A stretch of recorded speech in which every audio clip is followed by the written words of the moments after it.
Hello and welcome friends, स्वागत है आपका हमारे यूट्यूब चैनल पे ब्रिलियंट लॉन्चर पे। आज हम लोग डिस्कस करने वाले हैं केमिस्ट्री के कुछ important questions from the chapter 4 chemical bonding and molecular structure. तो आज हम लोग इस चैप्टर नंबर 4 से इसको डिस्कस करने वाले हैं। पर्टिकुलरली इस चैप्टर से इसलिए स्टार्ट कर रहे हैं क्योंकि इस चैप्टर का वेटेज ना हमारे एग्जाम पॉइंट ऑफ व्यू से काफी ज्यादा है, जिसकी वजह से हम लोग पहला प्रेफरेंस इसी चैप्टर को दे रहे हैं। और ये चैप्टर काफी इंपॉर्टेंट भी है बेसिक कॉन्सेप्ट के अकॉर्डिंगली केमिस्ट्री के लिए, तो इसलिए इसको पढ़ेंगे अपन पहले। आज मेरा गला थोड़ा बैठा हुआ है तो हो सकता है आवाज आपको ऊपर नीचे थोड़ा लगे, तो थोड़ा एडजस्ट कर लीजिएगा, ठीक है। चलो शुरुआत करते हैं पहले क्वेश्चन से। Isostructural species are those which have the same shape and hybridization. पहले क्वेश्चन में तो स्टेटमेंट बोला है कि आइसोस्ट्रक्चरल उस चीजों को बोला जाता है जिसका सेम शेप और हाइब्रिडाइजेशन होता है। इन चारों में से कौन सा ऐसा पेयर है जिसका शेप और हाइब्रिडाइजेशन सेम है? ठीक है, तो चलो देखते हैं। सबसे पहले मैं आपको बताऊं, अगर हाइब्रिडाइजेशन भी आप निकालना आता होगा आपको, चलो मैं यहाँ पर आपको शॉर्टकट बताता हूँ हाइब्रिडाइजेशन निकालने के लिए। ठीक है, तो हाइब्रिडाइजेशन निकालने के लिए शॉर्टकट ये होता है कि hybridization is equals to number of sigma bond present in the molecule plus number of lone pair of electron present in the central atom of the molecule. मैं दोबारा रिपीट करता हूँ, हाइब्रिडाइजेशन कैसे निकालोगे आप? उस दिए गए मॉलिक्यूल में कितने सिग्मा बॉन्ड है प्लस उस मॉलिक्यूल में जो भी सेंट्रल एटम होगा उस सेंट्रल एटम के पास कितने लोन पेयर है। जैसे मैं अगर यहाँ पर NF3 का निकालूं, तो हम सबको पता है कि नाइट्रोजन के आउटर मोस्ट में 5 इलेक्ट्रॉन्स होते हैं, 3 फ्लोरीन के साथ उसने बॉन्ड बना लिए, तो 3 फ्लोरीन के साथ नाइट्रोजन के 3 इलेक्ट्रॉन चले गए, अभी भी 2 बचे, तो वो 2 मिलाकर एक लोन पेयर बन गया प्लस 3 यहाँ पर सिग्मा बॉन्ड हो गए, तो टोटल यहाँ पर हो गया 4। अब इस 4 को डिस्ट्रीब्यूट करना अपने को, तो सबसे पहले हाइब्रिडाइजेशन के लिए ऑर्बिटल कौन सा आता है? S, तो एक तो गैस में चला गया। नेक्स्ट क्या आएगा? P। अच्छा, ध्यान देना, इसके बाद आएगा D और इसके बाद आता है F। अब यहाँ पर ध्यान दें, S के पास एक जा सकता है क्योंकि वो S के पास सिर्फ एक ही सब ब्लॉक होता है। P के पास कितने जा सकते हैं? P के पास 3 सब ब्लॉक होता है, तो मैक्सिमम P के पास 3 जा सकता है, लेकिन आपके पास है कितना? 4। एक S के पास चला गया, बचा कितना? 3। तो क्या 3 P के पास जा सकता है? हाँ जा सकता है। तो ये NF3 जो हुआ उसका हाइब्रिडाइजेशन निकला sp3। वैसे BF3 का निकालोगे, बोरॉन के आउटर मोस्ट में 3 इलेक्ट्रॉन्स होते हैं, तीनों फ्लोरीन के साथ बॉन्ड बना लिए उसने, तो 3 ही सिग्मा बॉन्ड बने यहाँ पर। लोन पेयर कितने हैं? एक भी नहीं, तो 0 लोन पेयर। तो 2 और ऐड करोगे तो कितना मिला तुमको? 3। वैसे 3 को डिस्ट्रीब्यूट करोगे तो सबसे पहले S के पास जाएगा, फिर बचा हुआ P के पास जाएगा। P के पास मैक्सिमम 3 जा सकता है, लेकिन 3 है उसमें से एक तो S के पास चला गया, तो बचा 2। तो P के पास रह तो 3 सकता है मैक्सिमम, लेकिन आपके पास तो 2 ही बचा, तो 2 ही जाएगा। तो इसका हाइब्रिडाइजेशन निकला sp2। क्या दोनों का हाइब्रिडाइजेशन सेम है? नहीं, तो ऑप्शन अपना 1 गलत हो जाएगा। ऐसे आप सबका निकाल सकते हो, मैं सेकंड वाले का और निकाल के बताता हूँ। ठीक है, चलो देखना इधर, BF4 माइनस। ठीक, तो यहाँ पर इसने कितने बॉन्ड बना रखे? बी ने, बोरॉन ने। बोरॉन ने यहाँ पर 4 फ्लोरीन के साथ बॉन्ड बनाया, यानी 4 टुक सिग्मा बॉन्ड। लोन पेयर एक भी नहीं है इसके पास, NH4 प्लस। अब H4 है तो यानी 4 टुक सिग्मा बॉन्ड इसने बना रखे हैं। अच्छा, बोरॉन के पास लोन पेयर एक भी नहीं है, तो 0 लोन पेयर। यहाँ पर नाइट्रोजन के पास 4 बॉन्ड बनाए, लोन पेयर कितने हैं? तो नाइट्रोजन के पास टोटल 5 इलेक्ट्रॉन होते हैं आउटर मोस्ट में, 4 इंगेज हो गए, एक बचा, लेकिन प्लस का मतलब होता है एक देना, तो वो एक जो बचा था उसने उसको दे दिया, तो कितना बचा? एक भी नहीं बचा। तो इसका भी 4 और इसका भी 4, यानी दोनों का नंबर ऑफ क्वांटिटी दोनों का बराबर निकला, तो हाइब्रिडाइजेशन भी सेम ही निकलेगा। तो अपने फर्स्ट वाले का आंसर सेकंड है।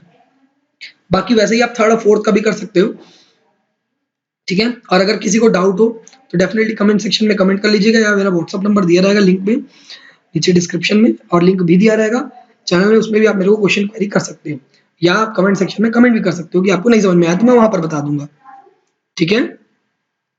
नेक्स्ट बढ़ते हैं क्वेश्चन नंबर सेकंड के ऊपर। क्वेश्चन नंबर सेकंड है कि पोलैरिटी। अच्छा, पोलैरिटी क्या होता है? देखो, जब कभी भी कोई भी एटम बॉन्ड बनाता है, लेट अस सपोज ए एटम बी एटम के साथ मिलके यहाँ पर एक बॉन्ड बनाया, ये इलेक्ट्रॉन्स है उनके। अब होता क्या है, ए और बी की दोनों की इलेक्ट्रोनेगेटिविटी की वैल्यू अलग अलग होगी। अगर लेट अस सपोज बी की इलेक्ट्रोनेगेटिव वैल्यू ए से ज्यादा है, तो बी क्या करेगा? ए के इलेक्ट्रॉन को थोड़ा अपने साइड खींच लेगा, जिसकी वजह से ए के पास पार्शियल पॉजिटिव चार्ज, क्योंकि इसने इलेक्ट्रॉन हल्का सा डोनेट कर दिया, और बी के पास पार्शियल नेगेटिव चार्ज, क्योंकि इसने ए के इलेक्ट्रॉन को हल्का सा खींच लिया, ये जनरेट हो जाता है। और इसी चीज को अपन पोलर मॉलिक्यूल या पोलैरिटी बोलते हैं, इसी की क्रिएशन को। तो एक मॉलिक्यूल में पोलैरिटी डायपोल और और डायपोलमेंट, ये डायपोलमेंट ही है, मूवमेंट ऑफ चार्ज, डिपेंड करता है इलेक्ट्रोनेगेटिविटी के ऊपर। अभी मैंने बताया कि अगर इलेक्ट्रोनेगेटिविटी किसी एटम की ज्यादा होगी तो वो इलेक्ट्रॉन को खींच लेगा। तो इलेक्ट्रोनेगेटिविटी का मतलब क्या होता है? इलेक्ट्रोनेगेटिविटी का मतलब होता है किसी भी एटम की बॉन्डेड पेयर ऑफ इलेक्ट्रॉन को अपने साइड खींचने की ताकत इलेक्ट्रोनेगेटिविटी कहलाती है। जैसे कि यहाँ पर ए और बी ने आपस में बॉन्ड बनाया, तो यहाँ पर बी के पास ज्यादा ताकत है कि वो एक इलेक्ट्रॉन को अपने साइड खींच सकता है। इसका मतलब बी की इलेक्ट्रोनेगेटिव वैल्यू ए से ज्यादा है। ठीक है, तो एक मॉलिक्यूल का पोलैरिटी और डायपोलमेंट उसकी इलेक्ट्रोनेगेटिविटी के ऊपर डिपेंड करता है। सबसे ज्यादा हाईएस्ट डायपोलमेंट किसका होगा? तो देखो आप इसको याद रखना, phone call, phone call, phone call में एफ फ्लोरीन, ओ ऑक्सीजन, एन नाइट्रोजन और सी एल यानी क्लोरीन। ठीक है, तो ये चार हैं जो कि इलेक्ट्रोनेगेटिविटी के ऑर्डर में अरेंज्ड है। अब इसमें से आपको इंपॉर्टेंट क्या है, fluorine is the highest electronegative atom और element in the whole periodic table. पूरे पीरियोडिक टेबल में फ्लोरीन की इलेक्ट्रोनेगेटिव वैल्यू सबसे ज्यादा होती है, जो कि वैल्यू होती है 4.0 यानी 4.0।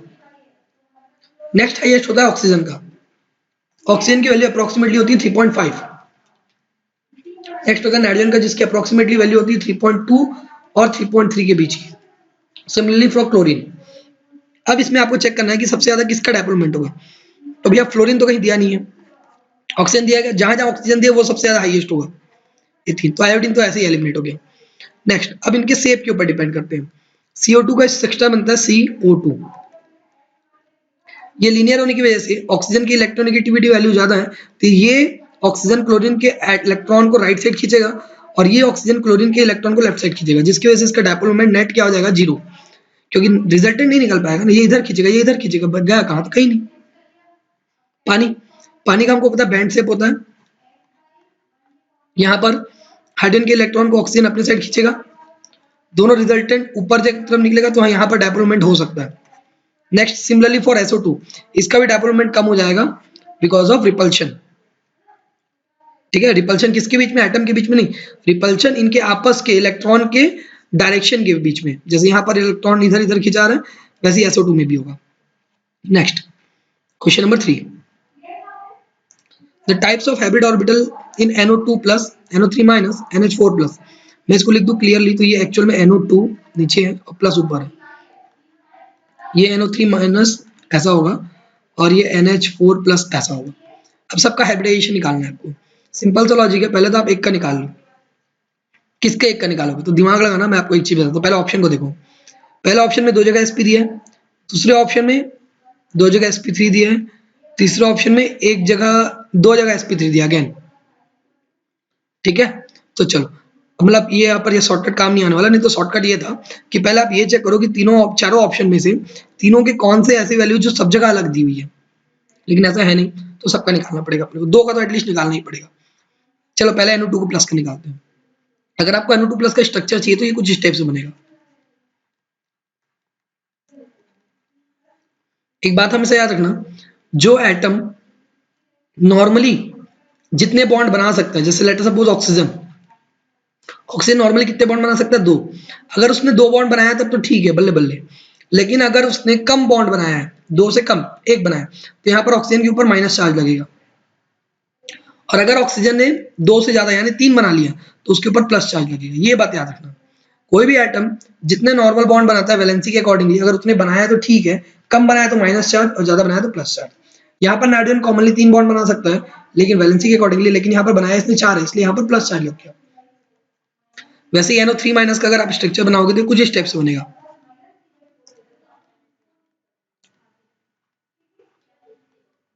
ऑक्सीजन ने 2 बना सकता है, 1 बनाया तो माइनस, 2 बना सकते 1 बनाया तो माइनस, नाइट्रोजन ने 3 बना सकते 4 बनाया तो प्लस, तो 2 माइनस 1 प्लस, मारपीट हुआ, माइनस जीत गया एक तो ये माइनस हो जाएगा इसीलिए। ठीक है, तो ऐसे स्ट्रक्चर बनेंगे। अब मेरे को हाइब्रिडेशन कैलकुलेट करना है, तो NO2 प्लस का पहले करता हूं मैं। NO2 प्लस में देखो कितने सिग्मा बॉन्ड है? 2, तो 2 sigma bond plus lone pair कितने नाइट्रोजन के पास? 1 भी नहीं, क्योंकि 5 होते हैं, 4 तो बॉन्ड बना लिया और 1 दे दिया, तो 0 लोन पेयर, तो मिला ओवरऑल 2 यानी एक S के पास और एक P के पास, तो sp हाइब्रिडेशन होगा NO2 प्लस का। sp कहाँ कहाँ पर है? यहाँ पर नहीं है, यहाँ पर नहीं है, तो ये दोनों हो सकता है। सेकंड पे जाते हैं, NO3 माइनस में। चलो NO3 माइनस में कितने सिग्मा बॉन्ड बनाए? 3 सिग्मा बॉन्ड बने। ठीक है, कितने सिग्मा बॉन्ड बने? 3 सिग्मा बॉन्ड बने।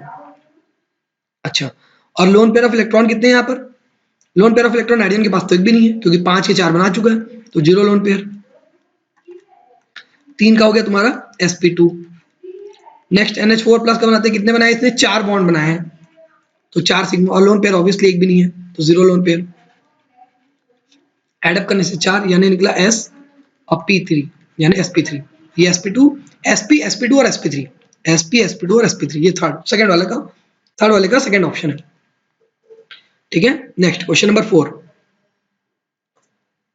हाइड्रोजन बॉन्ड प्राइमरली बनता है कंपाउंड H2O, HF और NH3 में। ठीक है, और इनकी बॉइलिंग पॉइंट्स कंपाउंड डिपेंड करती है हाइड्रोजन बॉन्ड के स्ट्रेंथ के ऊपर, ऑब्वियसली, कि कितने हाइड्रोजन बॉन्ड बना रहे। तो correct decreasing order of the following, correct decreasing order of the boiling point of the above compound is. तो इनकी बॉइलिंग पॉइंट किस रेस्पेक्टिवली होगी? तो देखो क्वेश्चन में क्लियरली बोल दिया कि जितना ज्यादा हाइड्रोजन बॉन्डिंग बनेगा उतना ज्यादा बॉइलिंग पॉइंट होगा। तीनों में सबसे ज्यादा हाइड्रोजन बॉन्डिंग बनता है H2O मॉलिक्यूल में, तो H2O सबसे ज्यादा होगा। एक ही ऑप्शन यहाँ पर H2O सबसे ज्यादा, ये आंसर होगा। ठीक है, next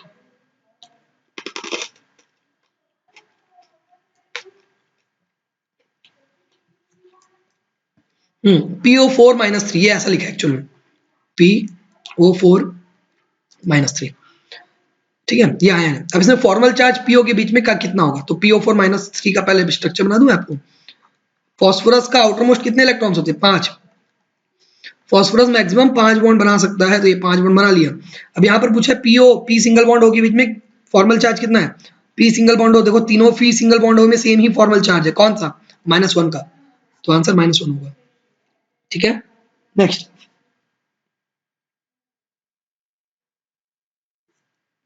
in NO3 minus ion. अब NO3 ऐसा लिखाएगा, NO3 minus ion. The number of bond pair and loan pair of electron on the nitrogen atom is. इसमें कितने बॉन्ड पेयर और कितने लोन पेयर है, ये पूछा है। तो कितने बॉन्ड पेयर और कितने लोन पेयर है? मैंने इसका स्ट्रक्चर आपको पहले ही बता चुका है, NO3 माइनस कितने बॉन्ड पेयर कितने लोन पेयर? तो 1 2 3 4। यहाँ पर देखो सिग्मा बॉन्ड नहीं पूछा है, यहाँ पर सिर्फ बॉन्ड पेयर पूछा है, तो इसमें दोनों काउंट होगा, सिग्मा भी और पाई भी। ठीक है, तो ये सिग्मा और इसमें से एक सिग्मा और ये एक पाई, यानी टोटल 4 बॉन्ड पेयर है, लोन पेयर तो एक भी नहीं है, तो 4 0 होगा आंसर इसका। ठीक है, next question number 7। Which of the following species है टेट्राहेड्रल ज्योमेट्री? टेट्राहेड्रल ज्योमेट्री होने के लिए हाइब्रिडाइजेशन होना चाहिए sp3, ये आपको याद रखना पड़ेगा, ये आपके टीचर आपको पढ़ाए होंगे, और अगर आप हमारे चैनल से जुड़े हुए हैं तो हमने आपको ऑलरेडी पढ़ा चुका है कि sp3 हाइब्रिडाइजेशन वाले टेट्राहेड्रल ज्योमेट्री रखते हैं। आपको सिर्फ ये फाइंड आउट करना है कि तीनों में से किसका हाइब्रिडाइजेशन sp3 आ रहा है। ठीक है, और नो डाउट किसका आएगा, ऑब्वियसली ये मैं आपके ऊपर छोड़ता हूँ, क्योंकि यहाँ पर भी आपको हाइब्रिडेशन ही कैलकुलेट करना है, लेकिन मैं आपको आंसर बताता हूँ BH4 माइनस का आएगा। एक बार आप चेक जरूर कर लेना अपने हिसाब से बना के। ठीक है, और ना बने तो फिर डेफिनेटली मुझे बताइएगा, मैं बता दूंगा इसको अपने नेक्स्ट वीडियो में। ठीक है, number of pi bond and sigma bond in the following structure. अच्छा, स्ट्रक्चर नहीं दे पाया है, यहाँ पर मैं स्ट्रक्चर बना देता हूँ। ठीक है, स्ट्रक्चर क्वेश्चन में छप नहीं पाया है, तो मैं यहाँ पर स्ट्रक्चर बना देता हूँ।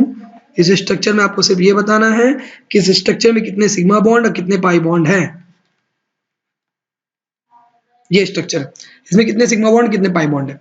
तो देखो सबसे पहले पाई बॉन्ड कैलकुलेट करो आप, तो 1 2 3 4 5, 5 पाई बॉन्ड है, नंबर ऑफ पाई बॉन्ड 5, तो ये दोनों कट गया, एक और ये 2 आंसर हो सकता है। अब सिग्मा बॉन्ड कैलकुलेट करना है, कितने सिग्मा बॉन्ड हुए, चलो कैलकुलेट करें। 1 2 3 4 5 6 7 8 9 10 11, तो 11 तो कहीं ऑप्शन में नहीं है, इसलिए नहीं है भैया, ध्यान देकर सुनना, क्योंकि एक कार्बन 4 बॉन्ड बनाता है। यहाँ पर ये कार्बन कितने बॉन्ड बना रहा है, एक इधर और एक इधर, टोटल 3 हुए ना, तो चौथा कहाँ है? तो एक हाइड्रोजन भी तो होगा इसके पास, जो मैंने इंडिकेट नहीं किया है, लेकिन हमेशा रहता है। ठीक है, तो इंडिकेट करेगा, जरूरी नहीं है ऐसा, तो उसको भी काउंट करेंगे। तो अपने टोटल 11 हुए थे, और प्लस 12 13 14 15 16 17 18 19, टोटल यहाँ पर आंसर क्या आएगा? 5 19। ठीक है, अच्छा सर यहाँ पर तो काउंट नहीं किया, क्योंकि यहाँ पर भाई कार्बन ऑलरेडी 4 बॉन्ड बना रहे, देखो 1 2 3 और ये बॉन्ड 4, वैसे यहाँ पर भी 1 2 3 और ये चौथा 4, इसलिए यहाँ पर कार्बन काउंट नहीं किए थे। ठीक है, चलो next question number 9। Which molecular ion out of the following does not contain unpaired electron, किसके पास अनपेयर्ड इलेक्ट्रॉन कंटेन्ड नहीं है पूछा है। तो इसका अगर आपको लिखना आता होगा एमओटी के अकॉर्डिंगली इलेक्ट्रॉनिक कॉन्फ़िगरेशन, तो ये आपसे आसानी से बन सकता है। ठीक है, आपको लिखना आता है। ये O2 2 माइनस कैसे लिखा मैं बता देता हूँ। ये लिखा है O2 और ऊपर में फिर -2 या 2 माइनस, जो लिखना चाहो, दोनों एक ही होता है। ये B2 का मतलब B और ये 2, ठीक है। O2 का मतलब O और ये 2, N2 प्लस का मतलब ये N2 और ऊपर में प्लस। ठीक है, तो किसके पास अनपेयर्ड इलेक्ट्रॉन नहीं है पूछा है। ठीक है, किसके पास अनपेयर्ड इलेक्ट्रॉन नहीं है पूछा है। तो अब किसके पास अनपेयर्ड इलेक्ट्रॉन नहीं है भैया, तो कैसे पता चलोगे? तो ये पता करोगे सिर्फ तभी जब आपको लिखना आता होगा एमओटी के अकॉर्डिंगली इलेक्ट्रॉनिक कॉन्फ़िगरेशन। तो एमओटी के अकॉर्डिंगली इलेक्ट्रॉनिक कॉन्फ़िगरेशन कैसे लिखते हैं? Sigma 1s sigma star 1s, ये वाला याद है? Sigma 2s sigma star 2s।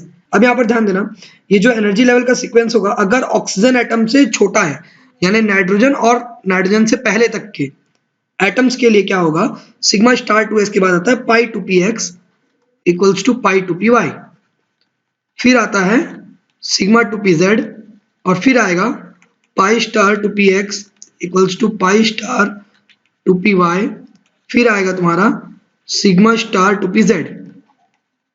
और अगर यही ऑक्सीजन और ऑक्सीजन से बड़ा के लिए लिखे अपन, तो लिखाएगा sigma 1s sigma star 1s sigma 2s sigma star 2s। ये तो इतना कॉमन ही रहेगा, बस यहीं पर चेंजेस होगा। सिग्मा 2pz इससे पहले आ जाता है, क्योंकि ऑक्सीजन और ऑक्सीजन से बड़े मॉलिक्यूल के लिए सिग्मा 2pz की एनर्जी लेवल कम होती है, इसलिए वो पहले भराता है। Then pi 2px equals to pi 2py, and as usual जैसे चल रहा है वैसे ही चलेगा। देन पाई स्टार ही आएगा, देखना इसमें भी ना, 2px equals to pi star 2py, then sigma star 2pz, ये लिखाएगा। आगे समझ में इतना में? अब इसी पे आपको फिलअप करना है। जैसे NO2 N2 प्लस का बताता हूँ मैं, तो एक नाइट्रोजन के पास 7 इलेक्ट्रॉन होते हैं, N2 के पास कितने हो गए 14, प्लस का मतलब 1 दे दिया तो कितने हो गए 13।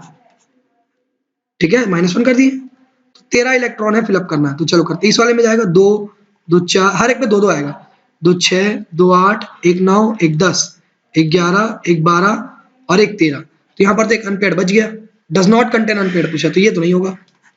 O2 को देखते हैं, O2 के पास 16 होता है, फिलअप करते हैं। 2 2 4 2 6 2 8 2 10 11 12 13 14 15 16, इसके पास भी अनपेयर्ड है, तो ये भी नहीं होगा।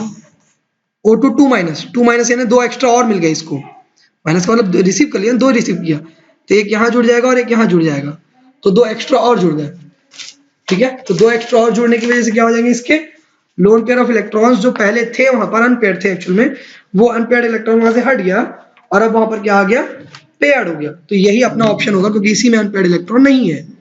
ठीक है, अब B2 को ले लेते हैं। तो B2 में क्या होगा, B2 का मतलब बोरॉन हो गया, hydrogen helium lithium beryllium boron, एक का 5 होता है, तो 2 के पास कितने हुए 10 इलेक्ट्रॉन, 10 को फिलअप करना, इसमें जाएगा 2 2 4 2 6 2 8 और 1 9 1 10, तो एक एक आएंगे दोनों में, तो फिर इसके पास अनपेयर्ड आ गया, तो इसलिए अपना ऑप्शन क्या होगा, थर्ड सही होगा। ठीक है, next question number 10, in which of the following molecular ion all the bonds are not equal, कौन से मॉलिक्यूलर आयन में सारे बॉन्ड इक्वल नहीं है पूछा है।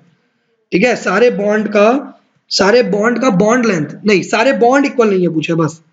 तो किस वाले में सारे बॉन्ड्स इक्वल नहीं है, तो सबका स्ट्रक्चर बनाओ और पता चल जाएगा किसमें बॉन्ड इक्वल नहीं है। XgF4 ये BF4 माइनस, ये BF4 माइनस, C2H4 ये SiF4 ये, अरे इसमें सब में सिंगल बॉन्ड है, बस यहीं पर देखो डबल बॉन्ड आ रहा है, तो ऑब्वियसली यहीं पर बॉन्ड क्या होंगे, सारे इक्वल नहीं होंगे, तो ये आंसर अपना सही होगा। ठीक है, नेक्स्ट क्वेश्चन नंबर 11, कौन से सब्सटेंस में हाइड्रोजन बॉन्ड सबसे स्ट्रॉन्गेस्ट होगा। अभी मैंने बताया था पानी में सबसे स्ट्रॉन्गेस्ट होता है। ठीक है, तो इसको देखते साथ तुक्का मार लोगे आप, मतलब टिक मार लोगे, तुक्का नहीं मारना है। अगर इलेक्ट्रॉनिक कॉन्फ़िगरेशन दिया हुआ है एक एलिमेंट का इतना, इसको लिखते कैसे मैं बता चुका हूँ, 1s2 स्क्वायर लिखते हैं, लेकिन पढ़ते 1s2 ही है। 2s2 2p6 3s2 3p6 3d2 4s2, the 4 electron involve in the chemical bond formation. एक बात याद रखना कि कोई भी बॉन्ड फॉर्मेशन क्या है, कोई भी बॉन्ड हो, किसी बॉन्ड फॉर्मेशन में सिर्फ हमेशा आउटर मोस्ट ऑर्बिटल के इलेक्ट्रॉन या आउटर मोस्ट ऑर्बिट के इलेक्ट्रॉन पार्टिसिपेट करते हैं। तो यहाँ पर आउटर मोस्ट ऑर्बिटल में कौन से इलेक्ट्रॉन है, एक 3d है और एक 4s है। तो इसी के 4 इलेक्ट्रॉन पार्टिसिपेट करेंगे, तो 3d2 और 4s2 के ही इलेक्ट्रॉन बॉन्डिंग में पार्टिसिपेट करेंगे क्योंकि यही आउटर मोस्ट है। ठीक है, नेक्स्ट, कौन सा एंगल sp2 हाइब्रिडाइजेशन को कॉरस्पॉन्ड करता है? अच्छा, sp2 हाइब्रिडाइजेशन यानी कितने एटम हो गए, 2p और एक s यानी 3 हो गए, तो 360 डिग्री को अगर 3 से डिवाइड कर दो कितना मिलेगा, 120 डिग्री, तो 120 डिग्री आपका आंसर होगा। ठीक है, नेक्स्ट क्वेश्चन है आपका, the electronic configuration of 3 element के इलेक्ट्रॉनिक कन्फिगरेशन दिए हुए हैं ए, बी और सी के। अब आपको क्वेश्चन नंबर 14 से 17 में आंसर करना है। ए का ये दिया हुआ है, बी का ये दिया हुआ है, सी का ये दिया है। यहाँ से ए की वैलेंसी निकाले तो 0 है, बी की वैलेंसी 3 है, सी की वैलेंसी 1 है। ठीक है, चलो अब इसको देख लेते हैं, अब आगे क्वेश्चन क्या पूछा। द स्टेबल फॉर्म ऑफ ए में be represented by the formula, क्योंकि ए की वैलेंसी 0 है तो ए किसी के साथ कंबाइन नहीं होगा, तो स्टेबल फॉर्म ए इटसेल्फ होगा। ठीक है, next, the stable form of C, C की वैलेंसी कितनी है, 1, तो यानी एक और चाहिए तो C2 हो जाएगा। ठीक है, सी का क्या हो जाएगा, C2 हो जाएगा स्टेबल फॉर्म। तो most stable form of C represented by the formula C2। The molecular formula of the compound formed by B and C, तो बी की वैलेंसी कितनी थी, 3, सी की वैलेंसी थी 1, क्रॉस मल्टीप्लिकेशन तो BC3 आंसर होगा, यही कंपाउंड बनेगा। नहीं दिया ऑप्शन में, दिया ऑप्शन नंबर डी देखो, BC3। The bond between B and C will be, B की वैलेंसी 3, सी की वैलेंसी 1। ठीक है, तो क्वेश्चन नंबर 17 को देखो ध्यान से, बी की वैलेंसी 3 है, सी की वैलेंसी 1 है, तो कौन सा बॉन्ड बनेगा दोनों के बीच में, कौन सा बॉन्ड बनेगा, कौन सा बॉन्ड बनेगा, कौन सा बॉन्ड बनेगा, 3 और 1 है। अच्छा, मेरे हिसाब से मेरे को ऐसा क्यों लग रहा है कि दोनों के दोनों नॉन मेटल है। देखो क्या एक बार में, हाँ दोनों के दोनों नॉन मेटल है, तो क्योंकि दोनों के दोनों नॉन मेटल है तो दो नॉन मेटल के बीच में कौन सा बॉन्ड बनता है, कोवेलेंट बॉन्ड बनता है। ठीक है, तो आंसर कोवेलेंट बॉन्ड होगा। नेक्स्ट, अभी मैंने बताया energy level, energy electronic configuration N2 orbital के लिए कौन सा करेक्ट होगा, N2 के लिए कौन सा करेक्ट होगा, क्या बोला था मैंने N2 के लिए, ये देखो अभी बताया था मैंने जस्ट 2 मिनट पहले, यहाँ पर ऊपर में ही, जब मैं आपको इलेक्ट्रॉन इसका निकाल के बता रहा था कि पेयर्ड है कि अनपेयर्ड है करके। क्वेश्चन नंबर 9 में देखो ये N2 के लिए लिख रखा है मैंने ऊपर में, तो ये होगा करेक्शन, यानी सिग्मा 2pz पाई 2px पाई 2py के बाद आएगा। ठीक है, तो ध्यान रखना इसको। चलो देखते हैं, जैसा भी जहां पर दिया होगा वही आंसर होगा अपना। देखो पहले चीज तो याद रखना, px और py के बीच में एनर्जी लेवल सेम होता है, ये सेम है, ये सेम है, ये सेम है। ठीक है, अब सिग्मा 2pz की एनर्जी ऑर्बिटल ये पाई स्टार वालों से कम होती है, तो पाई स्टार वाले से कम इसमें भी है। ठीक है, पाई स्टार वाले से ज्यादा इसमें नहीं होगा, पाई स्टार वाले से ज्यादा इसमें भी नहीं होगा, पाई स्टार वाले से कम है, ये हो सकता है। तो ये दो ऑप्शन हो सकते हैं। अब इसमें देखते हैं, पाई 2px की ऑर्बिटल की वैल्यू सिग्मा 2pz से कम होती है और इसमें पाई 2py की ज्यादा होती है। तो देखो इधर मैंने जब लिखवाया है तो मैंने आपको बताया था क्वेश्चन नंबर 9 में, देखो सिग्मा 2pz की एनर्जी लेवल पाई 2px से, sorry pi 2px equals to pi 2py से ज्यादा है, यानी पाई 2py के पास एनर्जी लेवल कम है pz से, py के पास एनर्जी लेवल कम है pz से। ठीक है, तो क्या बोला मैंने, py के पास एनर्जी लेवल कम है pz से, तो क्या देखो सिग्मा pz की वैल्यू ज्यादा है पाई 2py से, तो यही आंसर होगा 18 का। ठीक है, 18 का फर्स्ट आंसर ही ऑप्शन में है, मतलब फर्स्ट ऑप्शन ही आंसर है। कौन सा करेक्ट नहीं है according to MOT, B2 is not stable molecule, ये सही है, B2 स्टेबल मॉलिक्यूल नहीं होता। ठीक है, नॉट करेक्ट पूछा है, कौन सा करेक्ट नहीं है पूछा है। He2 is not stable but He+2 is existed as expected, yes because यहाँ पर बॉन्ड ऑर्डर देखो एक बात रखना, एमओटी बोलता है कि किसी भी मॉलिक्यूल का अगर बॉन्ड ऑर्डर 0 निकला तो वो मॉलिक्यूल एग्जिस्ट नहीं करता। ठीक है, next, bond strength N2 is maximum among the homonuclear diatomic molecule, yes bond order क्या होता है, number of bond present between two atoms, जैसे N2 के बीच में 3 बॉन्ड बनते हैं तो हेमोटॉमिक में सबसे ज्यादा ही है। ठीक है, होमो एटॉमिक डायटॉमिक मॉलिक्यूल में सबसे ज्यादा बॉन्ड इसी में बनते हैं, इसलिए सबसे ज्यादा स्ट्रेंथ है। तो ये ए बी सी तीनों सही है, लेकिन हम लोग को पूछा नॉट करेक्ट यानी गलत कौन सा है, तो ऑब्वियसली 4 होना चाहिए। क्यों 4 होगा बता देता हूँ मैं, यहाँ पर देखो सिग्मा 2pz की एनर्जी इससे कम डाल दी है, बल्कि गलत है, इसको यहाँ पर आना चाहिए था। सिग्मा 2pz के पास पाई 2px पाई 2py वैसे ज्यादा एनर्जी होती है N2 के लिए, और N2 से छोटे वाले इलेक्ट्रॉन के लिए, एलिमेंट्स एटम्स के लिए। कौन सा ऑप्शन करेक्ट बॉन्ड ऑर्डर को रिप्रेजेंट करता है, तो सबसे ज्यादा बॉन्ड ऑर्डर किसके पास होगा, देखो ऑक्सीजन का अपन निकाले थे, O2 में 2 रहता है तो 2 बॉन्ड ऑर्डर हुए। ठीक है, तो O2 के पास 2 होता है, अगर ये O2 माइनस होता तो O2 माइनस का मतलब, O2 माइनस का मतलब बॉन्ड कम बना रहा है, माइनस मतलब बताया था ना मैंने, रिलेटिवली कम बना रहा है, तो 1.5 हो जाएगा, फिर इसके लिए इसका 2 है तो इसका 1.5 हो जाएगा। O2 प्लस के लिए क्या होगा, ज्यादा बना रहा है तो ये 2.5 हो जाएगा। ठीक है, तो अरेंज कर लो इसमें। ये सब वही है, कैसे लिखा है ये, यहाँ पर O2 O2 प्लस और O2 माइनस है।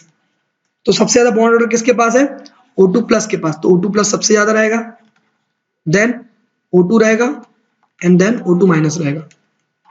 ठीक है, तो किसमें दिया है O2 प्लस, किसमें नहीं दिया है, अच्छा उल्टा ऑर्डर दिया है, इंक्रीजिंग ऑर्डर में दिया, मैंने डिक्रीजिंग ऑर्डर में लिख दिया, इंक्रीजिंग ऑर्डर में दे रखा है, देखो ऑप्शन बी में।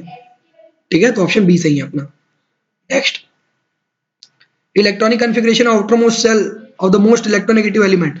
मोस्ट इलेक्ट्रोनेगेटिव एलिमेंट का आउटरमोस्ट ऑर्बिटल जो भरेंगे अपन, मोस्ट इलेक्ट्रोनेगेटिव एलिमेंट कौन है, फ्लोरीन। इलेक्ट्रॉनिक कॉन्फ़िगरेशन पता है, एटॉमिक नंबर पता है कितना होता है फ्लोरीन का, 9, तो लिखो तो 1s2 2s2 2p5 ये होता है, तो 2s2 2p5 पहले ऑप्शन सही है। ठीक, next, among the following element whose electronic configuration is given below the one having the highest ionization enthalpy। Ionisation enthalpy सबसे ज्यादा किसकी होगी, क्वेश्चन नंबर 22 में पूछा है, सबसे ज्यादा आयोनाइजेशन एंथैल्पी किसकी होगी, तो सबसे ज्यादा आयोनाइजेशन एंथैल्पी होती है उसकी, लेकिन उससे पहले मैं बताऊं आयोनाइजेशन एंथैल्पी क्या होती है। किसी भी एटम से एक इलेक्ट्रॉन को रिमूव करने के लिए लगने वाली एनर्जी क्या कहलाती है, आयोनाइजेशन एंथैल्पी कहलाती है। ठीक है, अब कोई भी एटम जब अपने इलेक्ट्रॉन को निकालेगा तो इजिली कब निकालेगा, ताकि वो स्टेबल हो जाए। लेट में कब निकालेगा, जब वो ऑलरेडी स्टेबल होगा। ऑलरेडी स्टेबल कब होता है, जब उसका आउटरमोस्ट ऑर्बिटल या तो एग्जैक्टली हाफ फिल्ड हो या कंप्लीटली फिल्ड हो। ठीक है, या तो हाफ फिल्ड या तो कंप्लीटली फिल्ड। तो इसमें देखते हैं 3p19 3p3 हाफ फिल्ड है, ये भी नहीं, 4p3 ये भी हाफ फिल्ड है, लेकिन क्योंकि 4p3 के पास से उसका साइज बढ़ जाएगा, ठीक है, एक साइज बढ़ जाने की वजह से क्या होगा, उसका फोर्स ऑफ अट्रैक्शन वीक हो जाएगा, इसीलिए ऑप्शन बी सही है, साइज छोटा और आउटर मोस्ट हाफ फील्ड। ठीक है, next question number 23, nitrogen fluorine and oxygen are blanks in nature, electronegative in nature, क्योंकि तीनों के तीनों नॉन मेटेलिक है और तीनों अभी मैंने बताया था याद रखने के लिए, phone call shortcut, phone call fluorine oxygen nitrogen और क्लोरीन। ठीक है, next, which bond act like a bridge between two molecule formed by the covalent bond। Covalent bond से जुड़े हुए दो मॉलिक्यूल्स के बीच में कौन सा बॉन्ड ब्रिज का काम करता है, यानी दो मॉलिक्यूल को जोड़कर कौन सा बॉन्ड रखता है, हाइड्रोजन बॉन्ड। ठीक है, hydrogen bond acts as a bridge of between two molecule formed by the covalent bond. Next question number 25, a molecule named ortho nitrophenol. चलो स्ट्रक्चर बनाते हैं, सबसे पहले बनाओ फिनॉल, तो ये हो गया फिनॉल। ऑर्दो नाइट्रो, तो ये होता है ऑर्दो, तो कहीं भी एक जगह नाइट्रो ग्रुप अटैच कर दो, तो मैंने अटैच कर दिया, ये हो गया हाइड्रोजन ऑर्दो नाइट्रोफिनॉल। अब इसमें कौन सा हाइड्रोजन बॉन्ड होगा, तो हाइड्रोजन बॉन्ड दो टाइप के होते हैं, एक होता है इंटरमॉलिक्यूलर हाइड्रोजन बॉन्डिंग और एक होता है intramolecular hydrogen bonding. Intramolecular hydrogen bonding वो होता है जिसमें दो अलग अलग मॉलिक्यूल्स के बीच में बॉन्डिंग बनता है। इंट्रा मतलब एक ही मॉलिक्यूल में एक इलेक्ट्रोनेगेटिव एटम होगा जो हाइड्रोजन के साथ बॉन्ड बनाएगा, तो ये केस यहाँ पर होता है। NO2 में प्रेजेंट ऑक्सीजन इसी मॉलिक्यूल में प्रेजेंट हाइड्रोजन के साथ पार्शियल बॉन्ड बनाता है, और इसको बोलते हैं अपन इंट्रामॉलिक्यूलर हाइड्रोजन बॉन्डिंग। ठीक है, आगे समझ में। Next question number 26, water molecule contains, अच्छा वाटर मॉलिक्यूल H2O मॉलिक्यूल में कौन सा हाइड्रोजन बॉन्डिंग प्रेजेंट होता है, तो यहाँ पर देखो ये दो अलग अलग मॉलिक्यूल, एक पानी का मॉलिक्यूल ये, एक पानी का मॉलिक्यूल ये, इनके बीच में जो पार्शियल हाइड्रोजन बॉन्ड बन रहा है ये दो अलग अलग मॉलिक्यूल के बीच में बन रहा है, इसलिए इसको बोलते हैं इंटरमॉलिक्यूलर हाइड्रोजन बॉन्डिंग। ठीक है, नेक्स्ट क्वेश्चन नंबर 27, कौन सा molecule can form hydrogen bonding with hydrogen, कौन सा हाइड्रोजन बॉन्डिंग बना सकता है हाइड्रोजन के साथ, ऑक्सीजन बना सकता है। शॉर्टकट याद रखना, फोन FON, ये तीन ही एलिमेंट है जो बेसिकली हाइड्रोजन बॉन्डिंग क्रिएट करते हैं जनरली ऑक्सीजन के साथ। फोन कॉल में से फोन, ठीक है, फोन कॉल में से फोन ही बस है जो हाइड्रोजन बॉन्डिंग क्रिएट करता है। नेक्स्ट, कौन सा मॉलिक्यूल हाइड्रोजन बॉन्डिंग फॉर्मेशन में इन्वॉल्व नहीं होता, तो ऑब्वियसली NaCl नहीं होगा। ठीक है, क्योंकि NaCl में हाइड्रोजन है ही नहीं पहली बात तो, और दूसरा चीज ये है कि NaCl एक आयोनिक बॉन्ड तो है मैं मानता हूँ, लेकिन क्लोरीन आ गया, इसमें ऑक्सीजन है, इसमें भी ऑक्सीजन है और इसमें फ्लोरीन है। अभी मैं बताया फोन सिर्फ यही है जो हाइड्रोजन बॉन्डिंग क्रिएट करते हैं जनरली। ठीक, नेक्स्ट, अल्कोहल और HF molecule contains, alcohol ROH बोलते हैं जिसको, ये वही अल्कोहल का एक बेसिक एग्जांपल लेते हैं, इथेनॉल, ये ड्रिंकिंग अल्कोहल होता है, जो पीने वाला पौवा दारू आता है ना, वो यही होता है। ठीक है, इथेनॉल। HF मॉलिक्यूल, दोनों के ही बीच में इंटरमॉलिक्यूलर हाइड्रोजन बॉन्डिंग होगा, तो दोनों में इंटर होगा, दोनों में इंटर, ऑप्शन बी, दोनों में इंटरमॉलिक्यूलर हाइड्रोजन बॉन्डिंग होता है। Next question number 30, the phenomena of forming completely new atomic orbital by intermixing them is known as, अगर तुम एक कंप्लीटली न्यू एटॉमिक ऑर्बिटल बना रहे हो by mixing two atomic orbitals, तो वो बनाता है, वो कहलाता है हाइब्रिडाइजेशन। वो क्या कहलाएगा? हाइब्रिडाइजेशन कहलाएगा। वो क्या कहलाएगा? Hybridization. Next question, the orbital that are resultant from sp orbital hybridized orbitals contain blank percent s character and blank percent p character। अब क्या होता है देखो, टोटल दो ही ऑर्बिटल इन्वॉल्व हो रहे हैं, एक s और एक p, और टोटल कंट्रीब्यूशन होता है 100%। ठीक है, तो दो ऑर्बिटल पार्टिसिपेट कर रहे हैं, एक s और एक p, तो दोनों का कंट्रीब्यूशन 100%। तो दो का 100%, तो एक का कितना होगा? ऑब्वियसली एक का 50% होगा। अगर एक का 50% हुआ तो यहाँ पर एस कितने परसेंट है? एक। तो एस का कॉन्ट्रीब्यूशन कितना हुआ? 50%। अब पी कितना परसेंट है? वो भी एक ही पीस है, तो पी का भी कितना परसेंट हुआ? 50%। तो 50-50 आंसर हुआ।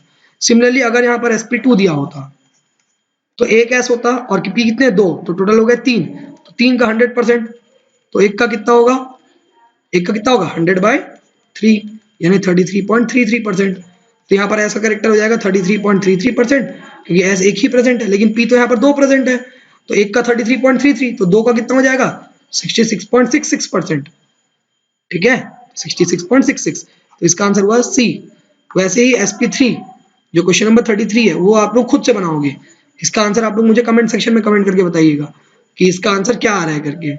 ठीक है, next question number 34, BCl3 molecule में किस टाइप का हाइब्रिडाइजेशन होगा? तो बोरॉन के पास टोटल 3 इलेक्ट्रॉन्स होते हैं। ठीक है, तो ये 3 बॉन्ड बनाएगा Cl के साथ, तो Cl, Cl और Cl। ठीक, यहाँ पर कितने सिग्मा बॉन्ड क्रिएट हुए? 3 सिग्मा बॉन्ड। लोन पेयर कितने बोरॉन के पास? एक भी नहीं, तो 3 + 0 3। 3 को डिस्ट्रीब्यूट करो तो एक s और 2 p, तो हाइब्रिडाइजेशन निकला sp2। ठीक है, वैसे ही BeCl2 मॉलिक्यूल के बीच में किस टाइप का हाइब्रिडाइजेशन होगा? तो BeCl2, बेरिलियम, बेरिलियम के पास आउटर मोस्ट में 2 ही इलेक्ट्रॉन्स होते हैं, वो दोनों को Cl के साथ बना लिया, एक्चुअल में इसका लीनियर बनेगा। तो BeCl2 कितने सिग्मा बॉन्ड हुए? 2 सिग्मा। लोन पेयर कितने हैं? एक भी नहीं, तो 2 + 0 2। तो 2 को डिस्ट्रीब्यूट करो तो एक s और एक p, यानी sp। ठीक है, नेक्स्ट क्वेश्चन नंबर 36, किस टाइप का हाइब्रिडाइजेशन प्रेजेंट होता है H2O मॉलिक्यूल में? सिमिलरली बनाओ तो यहाँ पर H2O मॉलिक्यूल कितने बॉन्ड पेयर हैं? 2, यानी 2 सिग्मा बॉन्ड। कितने लोन पेयर हैं? तो ऑक्सीजन के आउटर मोस्ट में 6 इलेक्ट्रॉन्स होते हैं, एक और ये 2 पार्टिसिपेट किए, 3 4 5 6, तो 2 लोन पेयर और है इसके पास, तो 2 लोन पेयर, तो 2 + 2 4। डिस्ट्रीब्यूट करो तो एक s और p3, तो sp3 हाइब्रिडाइजेशन हो गया इसका, पानी के मॉलिक्यूल का। ठीक है, वैसे ही NH3 मॉलिक्यूल का, तो नाइट्रोजन के आउटर मोस्ट में 5 इलेक्ट्रॉन्स होते हैं, 3 हाइड्रोजन के साथ जुड़ गए, तो 3 सिग्मा बॉन्ड क्रिएट हो गए। लोन पेयर कितना है? एक, तो 3 सिग्मा बॉन्ड प्लस एक लोन पेयर, टोटल हो गए 4। उसका भी स्प्लिट करो तो एक s और 3 p, यानी हाइब्रिडाइजेशन इसका भी sp3। PCl5 मॉलिक्यूल, फास्फोरस के आउटर मोस्ट में 5 इलेक्ट्रॉन्स होते हैं। ठीक है, फास्फोरस के आउटर मोस्ट में कितने इलेक्ट्रॉन्स होते हैं? 5 इलेक्ट्रॉन्स होते हैं, तो ये 5 क्लोरीन के साथ अटैच हो गया। ठीक है, तो कितने सिग्मा बॉन्ड हुए? यहाँ पर 5 सिग्मा बॉन्ड हुए। लोन पेयर कितने? एक भी नहीं, तो 0 लोन पेयर, तो टोटल हो गया 5 + 0 5। अब इसको डिस्ट्रीब्यूट करोगे तो एक s p3, अभी भी 4 ही हुआ, एक बचा है, तो नेक्स्ट वाला d के पास चल देगा, तो हाइब्रिडाइजेशन निकला sp3d। ठीक है, नेक्स्ट, किस टाइप का हाइब्रिडाइजेशन प्रेजेंट होता है SF6 मॉलिक्यूल में? SF6, सल्फर के आउटर मोस्ट में कितने इलेक्ट्रॉन्स प्रेजेंट होते हैं? सल्फर के आउटर मोस्ट में 6 इलेक्ट्रॉन्स प्रेजेंट होते हैं, तो 6 फ्लोरीन के साथ उसने बॉन्ड बना लिया। ठीक है, तो कितने सिग्मा बॉन्ड बने? 6 सिग्मा बॉन्ड बने। लोन पेयर कितना बना? एक भी नहीं है लोन पेयर, तो 6 + 0 6। स्प्लिट करो, एक s p3, 4 हुए, तो d के पास कितना जाएगा? 2, तो sp3d2। ठीक है, option A. Question number 40, what do you think is the number of sigma bond in ethene molecule? Ethene molecule क्या होता है? C double bond C। ठीक है, तो कितने सिग्मा बॉन्ड है इसके पास? तो 1 2 3 4 और ये 5, 5 सिग्मा बॉन्ड है और एक पाई बॉन्ड है, एक पाई बॉन्ड। ठीक है, नेक्स्ट, इथाइन मॉलिक्यूल में कितने सिग्मा और पाई बॉन्ड होंगे? तो इथाइन मॉलिक्यूल क्या होता है? ट्रिपल बॉन्ड वाला, तो 1 2 और ये 3, तो 3 सिग्मा बॉन्ड हुए इसके पास, और पाई कितने हुए? 2 पाई बॉन्ड हुए। ठीक है, नेक्स्ट, वैसे ही इथेन मॉलिक्यूल, इथेन क्या होता है? इथ का मतलब 2 कार्बन हुए ना, तो 2 कार्बन के, एन का मतलब सिंगल बॉन्ड, तो 2 कार्बन के बीच में सिंगल बॉन्ड। तो ये यहाँ पर कितने सिग्मा हुए? 3 3 6 और एक 7 सिग्मा, और एक भी पाई नहीं है, 0 पाई। ठीक है, नेक्स्ट, कौन सा ऑर्बिटल हाइब्रिडाइजेशन में जाता है to get octahedral geometry? Octahedral बनाने के लिए 6 ऑर्बिटल चाहिए होते हैं अपने को, एक s 3 p और 3 और एक 4 5 6, 2 d। तो sp3d2 यानी sp और d तीनों ऑर्बिटल अपने को चाहिए ऑक्टाहेड्रल बनाने के लिए। ठीक, नेक्स्ट क्वेश्चन नंबर 44, ये तो मैंने बता चुका है कि PCl5। अच्छा, हाइब्रिडाइजेशन देखे थे, ज्योमेट्री क्या होती है, ट्रायगोनल बाइपिरामिडल, ये होता है trigonal bipyramidal, Cl Cl Cl, ये हो गया ट्रायगोनल, ये एक पिरामिड हुआ और ये एक दूसरा पिरामिड, तो ट्रायगोनल बाइपिरामिडल, ये एक पिरामिड हो गया और ये दूसरा पिरामिड हो गया। ठीक है, तो ये PCl5 का स्ट्रक्चर हुआ। XeOF4 मॉलिक्यूल का स्ट्रक्चर क्या होगा, XeOF4, ये इसका स्ट्रक्चर हुआ। ठीक है, 1 2 3 4 5 6 और एक लोन पेयर, तो ये क्या बना, ये बना स्क्वायर और एक निकला यहां पर से पिरामिड, तो ये बन गया तुम्हारा स्क्वायर पिरामिडल, ए ऑप्शन। ठीक है, नेक्स्ट क्वेश्चन नंबर 46, SiCl4 की ज्योमेट्री क्या होगी, SiCl4 टेट्राहेड्रल। ठीक, नेक्स्ट H2O मॉलिक्यूल का शेप मैंने बताया था अभी हाइड्रोजन बॉन्डिंग क्रिएट करते समय कि इसका शेप बैंड शेप होता है, तो बैंड तो कहीं नहीं दिया लेकिन वी दिया है, तो ये वी शेप भी काउंट होता है। ठीक है, नेक्स्ट ClF3 के मॉलिक्यूल का क्या शेप होता है, टी शेप होता है। ClF3 मॉलिक्यूल कुछ इस टाइप से बनता है, और क्योंकि क्लोरीन के पास 2 लोन पेयर होते हैं तो ये 2 लोन पेयर उसके। अगर ये स्ट्रक्चर कैसे बन रहा है आपको समझ में नहीं आ रहा होगा, तो मैं इस स्ट्रक्चर के लिए मैंने अलग से एक वीडियो बना रखा है जिसका लिंक मैं आपको डिस्क्रिप्शन में दे दूंगा, तो आप वहां से जाके पहले उसको देख लीजिएगा। ठीक है, SF4 मॉलिक्यूल, सल्फर के 4 F वाले मॉलिक्यूल, लेकिन सल्फर के पास तो 6 इलेक्ट्रॉन्स होते हैं तो एक लोन पेयर भी बचेगा। ठीक है, तो इसका स्ट्रक्चर क्या होगा, अब आप बताओ इसका स्ट्रक्चर क्या होगा 49 वाले का, इसका स्ट्रक्चर बनेगा तुम्हारा सीसॉ, ये ऐसा। ठीक है, स्ट्रक्चर बनेगा सीसॉ। स्क्वायर पिरामिडल मत बोल देना भैया, क्योंकि लोन पेयर को शेप में काउंट नहीं करते। ठीक है, याद रखना, शेप बनाते समय लोन पेयर नहीं दिखेगा आपको। और ये हमारा आज का लास्ट क्वेश्चन है कि कौन सा रिगार्डिंग हाइब्रिड ऑर्बिटल करेक्ट नहीं है। ठीक है, तो ये आज आपका होमवर्क है, ये क्वेश्चन। इस क्वेश्चन के आंसर आप मुझे कमेंट सेक्शन में कमेंट करके बताइएगा। ठीक है, फिर मैं आपको इसका आंसर नेक्स्ट वीडियो में दूंगा। ठीक है, होपफुली आपको समझ में आ गया होगा। आज के लिए बस इतना ही, नेक्स्ट वीडियो में अपन डील करेंगे नेक्स्ट 50 क्वेश्चंस को, इस चैप्टर से रिलेटेड और भी इंपॉर्टेंट क्वेश्चंस है जिसको अपन अपने अगले वीडियो में डील करेंगे। ठीक है, थैंक यू वेरी मच।